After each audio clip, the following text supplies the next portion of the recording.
Hello and welcome to Travel Talks, the webinar series from Grey Doors where we discuss all things business travel. My name's John Cooper, I'm the Group Marketing Director, and I'm joined by my colleague Dave Bishop. Hello John, for our fourth time? Fourth time, yeah. It's now a bit of a tradition, so the first Travel Talks of the year, we always discuss travel trends in business travel management. And that's what the next 25 minutes or so is going to be about.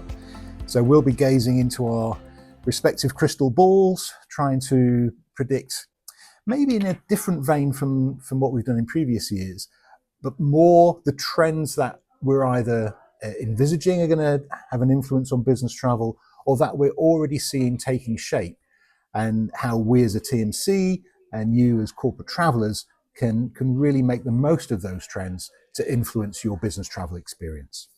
Yeah, and as always, this session is designed to be interactive. So if you do have any questions for us, please do use the Q&A function within Zoom, and we'll do our best to answer as many questions as we can. If we don't get to your question, we promise we'll come back to you separately with answers to any of your questions. So John, let's get into it. Yeah, so I think it's worth setting the scene before we jump into anything specific. We always say we won't mention the C word, and we always do, which is COVID, but it's been such a long time. But we're way beyond that. Yeah, especially in the Grey Doors business, we've more than returned. We've exceeded 2019 levels of activity and have done for quite some time now. However, that's not the case everywhere. So while business travel certainly has stabilized, it hasn't really returned to business as usual. And I think that's important. And this year, 2026, kind of feels like a pivotal year. It's where I predict it's going to be recovery turns into reinvention. Yeah, exactly. Companies are really asking us, not, how do we travel anymore, but, why do we travel, or what value does this trip deliver? And we're starting to see far more in the way of kind of people looking at the ROI of a trip. We're certainly seeing some segments of industry really focus on cost, but there's still a need to get business done. But it's kind of being really more focused on that. And that shift is really driving changes in policy, technology, and sustainability as well, and also traveller expectations. This also really brings into sharp focus the levers you can use to optimize your travel costs, which we'll dig into later. And optimize doesn't necessarily mean cheaper, but it's just how do I get best value for my travel dollars? Absolutely, yeah. So today's webinar, it's not going to be so much about us predicting distant sci-fi predictions. It's more about, like I said, the trends that we're seeing, what's already been formed, and how this year, 2026, is going to become much more mainstream in terms of people's business travel experience. So let's start with the big one, AI and automation. Two separate things, but we'll kind of, for the purposes of today, we'll lump them in together. And I think we'll start to see AI, won't be a nice to have in corporate travel. It will start to be embedded across the entire travel life cycle.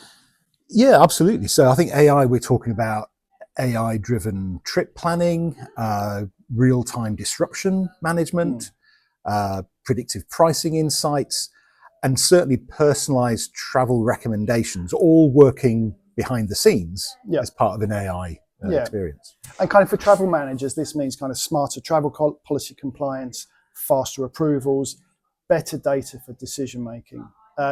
Good AI should be, and automation should be that you don't really see or feel. It just happens. So it's all about kind of fewer surprises, less friction in the whole trip. We're seeing this already with kind of how airlines manage disruptions, through their apps to make a much better client experience. Quite often you'll find airlines will start to deliver results if you do have a disruption before you actually know that there's a real problem. So it's all around how can, put yourself in the eyes of the traveller. How can I make sure as they move forward, if there is disruption, that they know exactly what's happening, and AI is helping to do that at speed and pace. Yeah. So I think, probably a key takeaway here is AI certainly won't replace the human experience. It will amplify it. and allow TMCs like us, like Grey Doors, and corporate travel teams the focus on strategy, duty of care, traveller experience, while all of that routine stuff is happening in the background. Yeah. I think, there will be, we're moving on from speculating to what AI can deliver to kind of really kind of deep testing and really seeing actual results. Not every AI tool will work. I heard the comment that AI is like the salted caramel of the tech world. Everything gets sprinkled with AI. The reality is AI won't replace everything. You've got to be really clear about that. The smart players, of which we feel we're one, we're working on partnerships and integrations to look at AI across all of our legacy systems, because AI is not necessarily going to replace those. Cooperation is going to be key. So people working together to make, give smart technology. For me, AI is going to be a real efficiency tool. I think it will become as pervasive as Wi-Fi. It's there. It's something you expect to see, part of our everyday travel lives. We're already seeing this with our smartphones with AI built into that, and I think we'll start to see that happen in travel. But it will be something that will make us more efficient and make travellers more make better decisions quicker as they go through. Yeah. And how important do you think it is to make it obvious that if a traveller or a travel booker is interacting with an AI?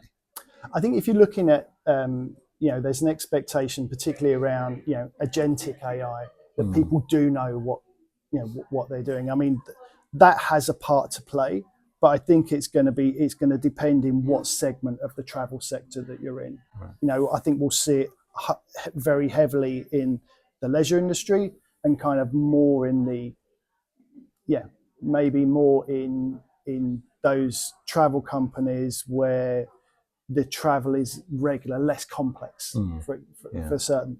And I think it ultimately depends on what people want and how they want to buy. If people want to buy from, through agentic, an AI solution, that's fine. I think we see, within our business, we've seen a major shift to online kind of over the last 5 or 6, 6 or 7 years. Yep. Our online adoption has nearly doubled, and that's great. But we're not what we're not seeing necessarily is that real demand for agentic AI amongst our client base. But it's all about, like, let's see what's out there. Let's not make a real quick decision. Let's understand how the market's moving, and then deliver something that meets not only the client the client's expectations, but also it meets our style, how we do business as well. Like I say, it amplifies what we're doing as a exactly. TMC. Yeah, that human experience. Yeah. Exactly, not replacing it, but just amplifying. Yeah. Well, one of our New Year's resolutions here at Travel Talks was to make these webinars a lot snappier. So I'm going to suggest we move straight on to the next topic, Dave, if that's okay with you. And absolutely, AI is one of the big ones, as is, and it has been for a long time, sustainability. Yeah. Yeah. Our prediction for this year, for 2026, is really, this is the year when it moves from intention to implementation. Yeah, I think companies will be expected not just to measure travel emissions, but to actively reduce it, but improve it as well. Yeah, I guess here at Grey Doors, we're already seeing a huge and a growing demand for low carbon travel options at the point of sale, for mandatory sustainability reporting, for supplier accountability, not just offsetting. Yeah, I think sustainability decisions won't sit solely with CSR teams anymore. They'll be built directly into travel policies and booking behaviour. We are still seeing a lag in the UK and how sustainability is managed within organisations. If I look at our European office, 5% of everything we sell is sustainable aviation fuel or carbon offset schemes. In the UK, it's less than 100th in that. And I think corporates really starting to also think about the delta between travel cost and CO2 emissions as well. Companies need to decide what their priorities are. Is it a lower cost or is it lower emissions? As they don't always go hand in hand. But these are good discussion points that we're starting to have with our clients. Yeah, absolutely. So this year, those sustainable choices, I think, will certainly feel less like an exception and more like the default. It has to be not just considered. It's not just a tick box exercise. it's got to start meaning something this Yeah. year. Yeah. Okay. Just while I remember, I'll try and call these out as we go, but I think a lot of the things we're going to be talking about in today's webinar, there's loads more information on the Grey Doors Travel website. So sustainability, for example, legacy is our program. I encourage you to check out gdg.travel/legacy, and you'll get so much more information about the legacy program, the reporting, but the practical application of embedding that sustainable program within your travel policy. But as I said, we're keen to keep the ball rolling. Trend three. Trend three. We were talking about this earlier. We see as the rise of experience-led business travel. Yeah, I think in 2026 we'll start to see business trips will become shorter, fewer, but far more meaningful in terms of what they deliver. Right. So companies are becoming much more intentional, I guess. Yeah. If a trip is approved, it needs to deliver value, be it collaboration, relationship building, revenue impact, much more purposeful. Yeah, and that will drive also focus on better flight timing in terms of kind of how and when people fly, high quality accommodation, locations that support productivity and well-being. Right. It's been an emerging trend for a couple of years, but I think 2026 is when we'll start to really see that bite. Okay, so I guess in other words, travel managers will increasingly optimize for outcomes as opposed to cost. Yeah, I mean, we're seeing a real rise in the role of off-site meetings, that we manage for our clients as they bring together teams, particularly where those teams are remote. Including in our own business. We can see the improvements in engagement performance, in staff turnover as a result of those efforts, and it's really matched by our clients. It's becoming a part of corporate life as property estates shrink. Right. So, and I think that, again, it goes back to that. It goes back to the whole kind of an experience-led trip, and it's kind of combining a meeting with outside experiences. It's when we talk to our events team, their diary is getting stacked this year with looking at those, looking at events that hit those kind of dual purposes. So our next trend, we've had some big topics already: AI, sustainability, traveler experience, data security.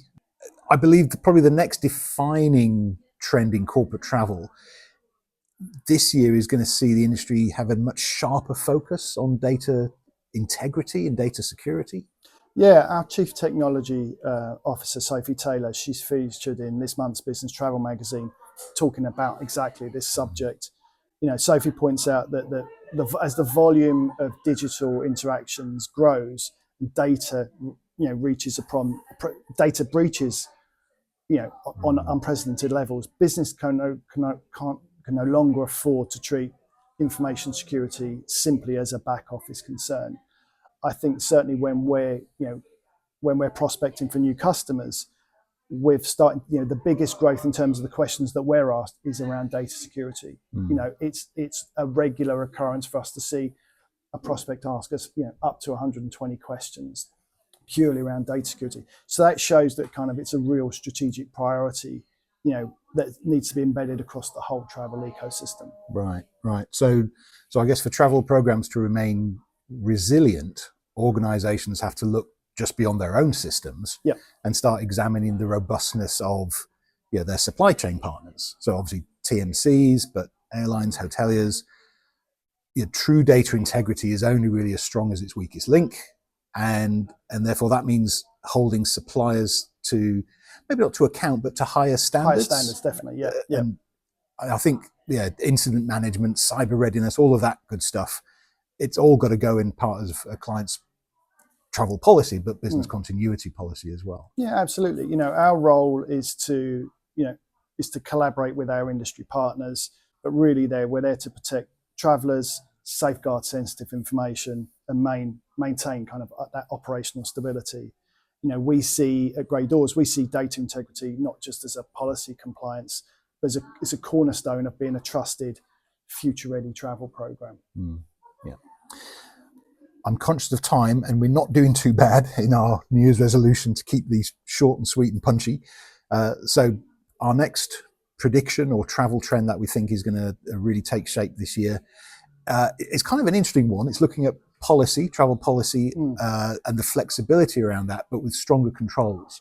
So perhaps paradoxically, an interesting one that we're looking at this year is, yes, we predict travel policies will be more flexible, as we've talked about the whole traveller experience and travelling with purpose.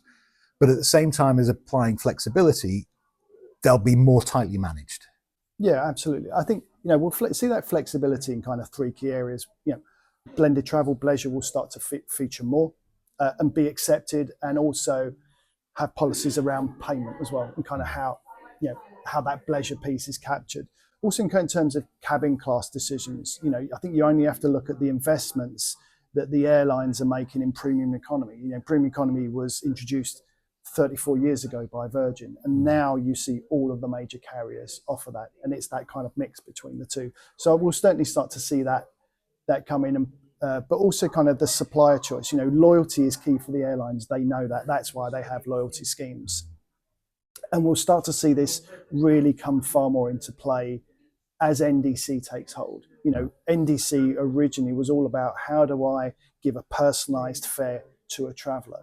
And I think we'll start, and that hasn't really happened to the extent that we thought, certainly around kind of promoting loyalty. So we've taken a major lead in NDC over the last 8 years, and we'll start to see, it'll be good, I think within this year, we'll start to see real personalized fare options for travelers that won't be available elsewhere, that will be available through your travel partner, because it will look at that loyalty.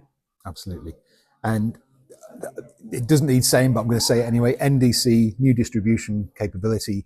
Again, search on the website for NDC. You'll find so much more information on there.